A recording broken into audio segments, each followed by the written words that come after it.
માત્ર દોઢ કે બે દિવસના વરસાદની અંદર વડોદરા શહેર જળબંબાકાર થઈ ગયું. પૂરની પરિસ્થિતિ ફેસ કરી, અલગ અલગ જગ્યાએ તબાહીના દ્રશ્યો જોયા.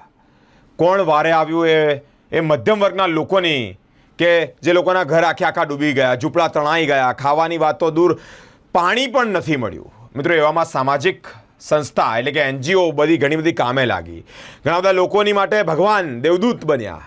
ટીમ ટ્રેસ અલગ અલગ જગ્યા પર ફ્લડ હોય એટલે કે પૂર હોય, ભૂકંપ, અલગ અલગ પરિસ્થિતિ, કોરોના હોય, આવી બધી પરિસ્થિતિઓ પહોંચી જતી હોય છે. ટીમ ટ્રેસના ઋત્વિજ પુરોહિત યુવાન છે મિત્રો, તેઓની ટીમ સાથે SSG હોસ્પિટલ ખાતે જે દર્દીઓ છે તેઓને ફ્રૂટનું કીટ તેનું વિતરણ કર્યું છે. અલગ અલગ જગ્યા પર આવી સરાહનીય કામગીરી ટીમ ટ્રેસના ઋત્વિજ પુરોહિત કરી રહ્યા છે. ઋત્વિક પુરોહિત અને તેમની ટીમ એટલે કે ટીમ ટ્રેસ ચેરિટેબલ ટ્રસ્ટ મિત્રો ઘણા સમયથી સેવાકીય પ્રવૃત્તિઓ કરી રહ્યા છે.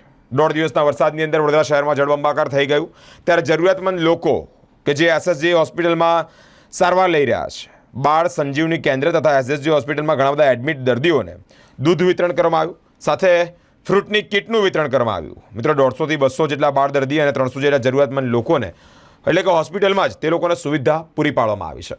આજરોજ ઋત્વિક પુરોહિત તથા ટીમ ટ્રેસ ચેરિટેબલ ટ્રસ્ટ દ્વારા SSG તથા એની આજુબાજુમાં રહેતા ઘણા બધા ગરીબ લોકોને દૂધનું વિતરણ કરવામાં આવ્યું હતું, જેની અંદર SSGમાં જે ગરીબ નાના બાળકો છે, જે નવા બાળકોનો જન્મ થયો છે, તે લોકોને પણ 2 દિવસથી ઘણા બધા વરસાદમાં દૂધ નહોતું મળતું. એ લોકોને દૂધ તથા ફળ ફ્રૂટ આપવાનું કાર્ય કરવામાં આવ્યું છે. ઓછામાં ઓછી 500 થી 700 થેલી આ લોકોને દૂધ આજે અમારા સંસ્થા દ્વારા તથા મારી ટીમ દ્વારા અર્પણ કરવામાં આવ્યું છે.